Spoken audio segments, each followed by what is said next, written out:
Hello friends, मैं हूं आज आपके साथ फिर से YouTube channel family care speciality centre new Delhi से डॉक्टर सुजाता मित्तल। आज हम बात करेंगे एक बहुत ही इम्पोर्टेंट टॉपिक के ऊपर जिसके लिए बहुत सारे लोग बहुत सारे क्वेश्चंस पूछते हैं, और वो है कि बच्चेदानी निकालने के ऊपर हमें क्या क्या प्रिकॉशंस लेनी चाहिए और बच्चेदानी किस किस रास्ते से कैसे कैसे निकालते हैं। तो सबसे पहले हम बात करते हैं कि बच्चेदानी का जो ऑपरेशन होता है निकालने का वो किस तरह कैसे कर सकते हैं। तो इसके मेन 4 तरीके हैं। फर्स्ट है एक रोबोटिक सर्जरी, जो कि अभी 4-5 साल से काफ़ी ज़्यादा कॉमन हुई है। देन आता है लेप्रोस्कोपिक, दूरबीन से, जिसको हिंदी में बोलते हैं। तीसरा है ओपन हिस्टेरेक्टमी, जिसको हम बोलते हैं पेट खोलकर टाँके वाला। और एक है नॉन डिसेंट विजाइनल हिस्टेरेक्टमी या विजाइनल हिस्टेरेक्टमी, जो कि हम नीचे से करते हैं। तो एक एक करके थोड़ा थोड़ा सा मैं आपको बताती हूँ। रोबोटिक जो सर्जरी है वो डॉक्टर ही करते हैं, पर मशीन होती है, उसमें इंस्ट्रूमेंट्स होते हैं, और वो इंस्ट्रूमेंट पेट के अंदर जाते हैं और डॉक्टर्स बाहर से उसको मैनिपुलेट करते हैं, मशीन को चलाते हैं। और वो इंस्ट्रूमेंट डॉक्टर अपना हाथ डालने के बजाय मशीन के हाथ आर्म्स होते हैं, उसको बोलते हैं रोबोट के, जैसे रोबोट के आर्म्स होते हैं, वो अंदर जाते हैं पेट के, और बाहर से डॉक्टर्स उनसे ऑपरेशन करते हैं। तो ये लेटेस्ट आप कह सकते हैं, ये आया है 5-7 साल से। इसमें रोबोट की कॉस्ट बहुत ज़्यादा आती है। एक नॉर्मल यूट्रस निकालने की कॉस्ट जो है, अगर किसी भी ठीक हॉस्पिटल में ले लें तो 1-1.5 लाख से लेकर, आपके कौन सा रूम आप ले रहे हो उसके ऊपर डिपेंड करते हुए, 1.5-2 लाख 2.5 लाख तक आ जाती है। पर रोबोट से एक सर्जरी जो है 7 से 9 लाख तक की आपकी रूटीन ऑपरेशन में पड़ जाती है, और इसको करने के लिए आपको स्पेशल ट्रेनिंग लेनी पड़ती है। दूरबीन से, तो दूरबीन से जो ऑपरेशन है आपको पता ही है, लेप्रोस्कोपिक ऑपरेशंस बोलते हैं। और ये दूरबीन से अंदर दूरबीन डाली जाती है, और इसमें एक ही टाँका, 1 या 3 टाँके आते हैं, और ब्लड लॉस वगैरह जो है, या पेन, मेन जो आपका है कि पेन जो है वो कम रहता है, अर्ली रिकवरी हो जाती है आपकी, और पेशेंट को हम जल्दी भेज देते हैं। खर्चा इसमें ओपन से थोड़ा ज़्यादा ही आता है। दूरबीन के ऑपरेशन में आपको हमेशा ध्यान रखना है कि उसकी खुद की अपनी कुछ कॉम्प्लिकेशन रेट है। मतलब जैसे आपके प्रीवियस 2 सिजेरियन है, या पहले कोई और, जैसे एंडोमेट्रियोसिस के लिए आपका ऑपरेशन हो गया है, बहुत बड़ा फाइब्रॉयड है, इतने बड़े बड़े फाइब्रॉयड हैं आपके, या कैंसर है, तो इन वाले ऐसे स्पेशल केसेस में आपके डॉक्टर का कितना एक्सपीरियंस है, उसने ऐसे कितने कॉम्प्लिकेटेड केस कर रखे हैं, इन सब के एक्सपीरियंस के ऊपर आपका ऑपरेशन निर्भर करता है। तो प्रेफरेबली प्रॉस एंड कॉन्स देखते हुए आपको ये डिसाइड करना चाहिए कौन सी जगह पर है। जैसे दिल्ली है, मुंबई है, ये दूरबीन से करने वाले बहुत अच्छे डॉक्टर्स अवेलेबल हैं।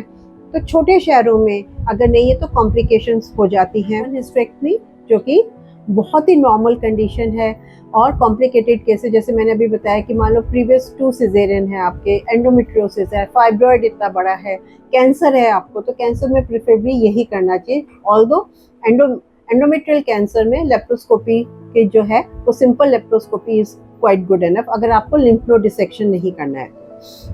और फिर चौथा आता है आपका विजाइनल, जिसमें कि नीचे से ऑपरेशन करते हैं, कोई टाँके नहीं आते हैं, सिर्फ नीचे ही टाँके आते हैं, और इसमें भी डॉक्टर की एक्सपर्टाइज जो है वो बहुत इंपॉर्टेंट होती है। बच्चेदानी आपकी नीचे खिसक जाती है, उसके लिए तो रूटीन में करते हैं, पर बच्चेदानी नीचे नहीं खिसके आपके, पर यूट्रस निकालना है आपको, तो उसको नॉन डिसेंट विजाइनल हिस्टेरेक्टमी, जिसमें यूट्रस नीचे नहीं आया हुआ है, उसके अंदर हमको ये करते हैं।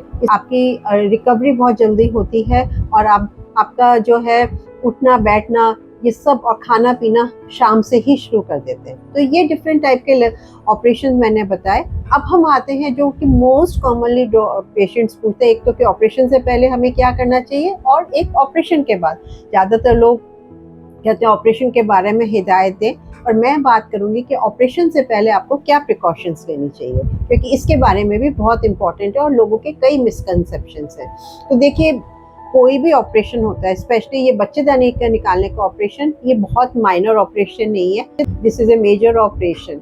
आपकी क्या जिम्मेदारी है जिससे कि आपका ऑपरेशन सक्सेसफुल बने, तो उसके बारे में हम बातचीत करते हैं, क्योंकि पेशेंट्स को इसके बारे में अवेयरनेस कम है। पर हमेशा कोशिश करें कि इमरजेंसी में आपको कोई सर्जरी ना करवानी पड़े, क्योंकि जब इमरजेंसी में आप कोई सर्जरी करवाते हैं तो फिर आपके कॉम्प्लिकेशन रेट्स थोड़ी ज़्यादा होती है। इमरजेंसी हो जाए, जैसे ट्यूब में बच्चा लग जाए वो फट जाए, तो वो बात बहुत अलग है। पर मैं यूट्रस रिमूवल के ऑपरेशन ज़्यादातर प्लान्ड होते हैं और बहुत ही कम होता है कि आपकी इतनी ज़्यादा ब्लीडिंग हो गई हो या कोई ऐसी बात हो, बच्चेदानी फट गई हो, जब आपका डॉक्टर कहेगा कि इमरजेंसी में ऑपरेशन करना है। तो आपके पास सफिशिएंट टाइम होता है, 1 हफ्ता, 10 दिन, 15 दिन, कि आप प्लान करें, क्योंकि बहुत सारे ऑपरेशंस में पहले हम डीएनसी करते हैं प्रूव करने के लिए, जैसे पोस्ट मेनोपॉजल ब्लीडिंग है, फाइब्रॉइड के अंदर भी डीएनसी करके देखना चाहिए कि कोई और प्रॉब्लम जैसे कैंसर की, specially after the age of 40, वो तो नहीं है। तो आपके पास सफिशिएंट टाइम होता है कि आप अपने बॉडी की केयर कर सकें। तो एक बात है कि जब आपके प्लान्ड सर्जरीज हो रही हैं तो आप अपने बॉडी की केयर करें, आप अपने बॉडी पर ध्यान दें। तो केयर में क्या चीज़ें आती हैं? केयर में बहुत इंपॉर्टेंट है फ्रेंड्स कि आप अपने हाइड्रेशन मेंटेन करें, एडिक्वेट अमाउंट ऑफ पानी पिएं जिससे अपने बॉडी के टॉक्सिन्स निकलें, ठीक है। यूरिन आपको सही अमाउंट में आए, कॉन्स्टिपेशन बिल्कुल नहीं रहना चाहिए, जितना आपका कॉन्स्टिपेशन रहेगा उतना ही बॉडी में टॉक्सिन्स जमा होंगे। और कॉन्स्टिपेशन अगर रहते हुए आपके ऑपरेशन होते हैं तो उससे कॉम्प्लिकेशन भी बढ़ती हैं। आपने देखा होगा कि जस्ट बिफोर ऑपरेशन डॉक्टर आपको खाली पेट भी रखते हैं और एनीमा भी लगवाते हैं, क्योंकि अगर लेट्रिन अंदर रहती है और कोई इंजरी हो जाए तो उससे आपको प्रॉब्लम कॉम्प्लिकेशंस होने के रहते हैं। इसलिए आप पहले से ही 1 हफ्ता पहले से ही अपनी डाइट को मॉडिफाई करें, पानी सफिशिएंट अमाउंट में पिए जिससे कि कब्ज़ी बिल्कुल नहीं रहे। तो जैसे मैंने अभी डाइट में बोला, तो डाइट में हमें क्या करना है कि हमें ओवर ईटिंग बिल्कुल बंद करनी है, बाहर का खाना नहीं खाना है, क्योंकि उससे इन्फेक्शन होते हैं। बाहर के खाने में हमको पता है कि जिस दिन हम बाहर खा के आते हैं अगले दिन टॉयलेट में स्मेल आती है, तो इसका मतलब बाहर के खाने में बैक्टीरिया बहुत ज़्यादा है।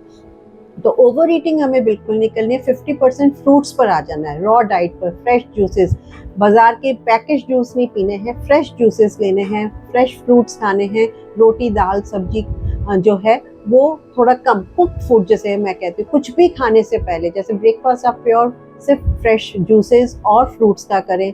लंच में भी खाना खाने से पहले सैलेड खाएं, चबाकर खाएं और फिर उसके बाद अपना रोटी दाल सब्जी खाएं।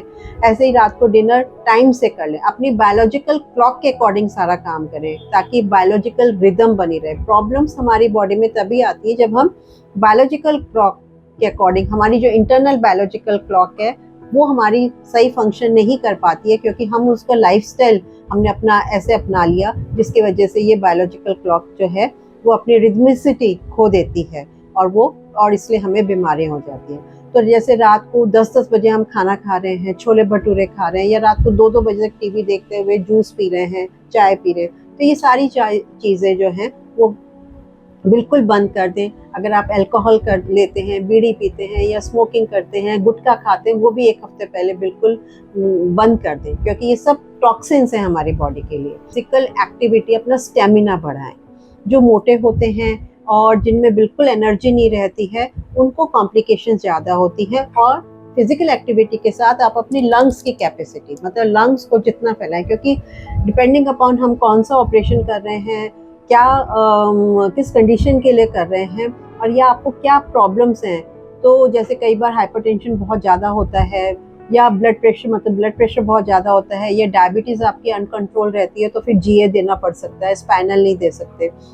तो स्पेशली अगर जीए हम दे रहे हैं तो फिर हमारे लंग्स की जो कैपेसिटी अगर कम होगी तो हमें पोस्ट ऑपरेटिव न्यूमोनिया होने का ज़्यादा चांसेस हो जाएंगे। हमें कई बार अगर लंग्स हमारे अच्छी तरह से काम नहीं कर रहे हैं और स्पेशली ऐसी कंडीशन में डायबिटीज़ है, ब्लड प्रेशर में है, तो फिर हमें आईसीयू में शिफ्ट होना पड़ता है। तो 1 हफ्ते पहले आप अपने एक्सरसाइज, अपनी बॉडी की, मतलब वॉकिंग है, डीप ब्रीदिंग एक्सरसाइज, लंग्स की कैपेसिटी बढ़ाने के लिए डीप ब्रीदिंग एक्सरसाइजेज हैं वो आप जरूर करें। अनुलोम विलोम प्राणायाम जिसे हम कहते हैं। एक मैं सबको बहुत ज़्यादा कॉमनली बताती हूँ अपने सारे पेशेंट्स को कि आप बड़े बैलून आते हैं इतने बड़े, उनको आप लीजिए और उनको दिन में 10-15 बार, सुबह दोपहर शाम, 5 बार सुबह, 5 बार दोपहर को, 5 बार रात को, है ना। नहीं तो एक स्पायरोमेट्री आती है जिसमें 3 बॉल्स होती हैं, उनको तीनों को आपको ऊपर करने के लिए हम बोलते हैं। तो वो लंग कैपेसिटी के लिए बहुत अच्छे होते हैं, उससे आपके लंग्स में इन्फेक्शन होने के चांसेस कम हो जाते हैं, लंग्स फूलते हैं एनेस्थीसिया के टाइम में, अच्छा, ताकि ऑक्सीजनेशन अच्छी हो जाए।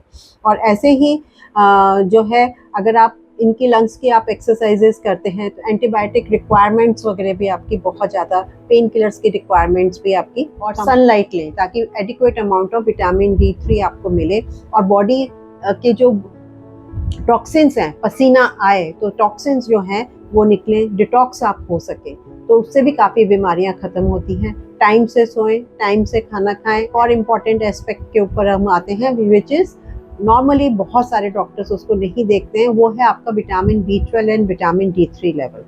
ये 2 टेस्ट अगर आप करवाते हैं तो उससे आपके बॉडी के स्टेटस का काफ़ी पता चलता है कि आपके बॉडी में मल्टीविटामिन एंड बी कॉम्प्लेक्स की डेफिशिएंसीज हैं कि नहीं है। तो इनकी डेफिशिएंसीज हैं तो आपको मल्टीविटामिन एंड बी कॉम्प्लेक्स के चाहे इंजेक्शन है वो लेने चाहिए। इनकी डेफिशिएंसीज को कंपनसेट करना चाहिए। जैसे डायरेक्ट लिंक कि ना आपका अगर विटामिन डी कम है तो आपको हाइपोथायराइडिज्म होने के बहुत ज़्यादा चांसेस रहेंगे। और हाइपोथायराइडिज्म जो पेशेंट्स होते हैं या जिनकी विटामिन डी की कमी होती है या विटामिन B12 की भी होती है तो उनको थकान ज़्यादा महसूस होती है, उनको उठने बैठने की ज़्यादा इच्छा नहीं होती है, और ओबेसिटी में ये रीज़न भी पाया गया है। तो इनकी टेस्टिंग आपके डॉक्टर ने नहीं बताई है तो वो टेस्टिंग आप ज़रूर करवाएं और उसकी डेफिशिएंसीज को कंपनसेट करें, जो कि जैसे मैंने बताया डाइट से भी हेल्प मिलती है। परंतु एक वीक का इतना टाइम नहीं है कि आप डाइट में आपके 100% आपको ठीक कर सके, तो नॉर्मली हमें फिर इंजेक्शन देने पड़ते हैं। देन हमारा आता है कि डेफिनेटली जब हम कोई भी ऑपरेशन करवाते हैं तो आपको स्ट्रेस होता है। मैं खुद अगर मुझे टेबल पर लेटना पड़े फ्रेंड्स तो मुझे भी बहुत ज़्यादा स्ट्रेस होगा कि क्या होगा, मैं क्या, मेरे को कोई प्रॉब्लम तो नहीं होगी, मेरा ऑपरेशन सक्सेसफुल होगा कि नहीं होगा। तो स्ट्रेस मैनेजमेंट के लिए पॉजिटिव एटीट्यूड आपको रखना है। आपको डॉक्टर से अगर बात करनी है तो आप अपने डॉक्टर से इसके बारे में बात करें, घर वालों से बात करें, है ना। और इसके बारे में मेडिटेशन मेरे को सबसे अच्छा जो है अपने अंदर जाना, अब मेडिटेशन करना या अपना बहुत ही करीबी इंसान, है ना, जिससे मैं खुल के बात कर सकूं, उसके साथ रोज 10 मिनट बैठना। तो ये चीज़ें अगर आप करेंगे तो आपका ऑपरेशन 100% सक्सेसफुल होगा। डेफिनेटली आप अच्छा डॉक्टर तो चूज करेंगे ही करेंगे। YouTube channel family care speciality पर सब्सक्राइब करें। मेरे से आपको जो भी क्वेश्चंस और पूछने हैं, लेप्रोस्कोपी के बारे में, ओपन के बारे में, कैंसर के बारे में, रोबोटिक सर्जरी के बारे में, मेरे से आप पूछ सकते हैं। कमेंट बॉक्स में डालिए, मैं डेफिनेटली आंसर करूँगी।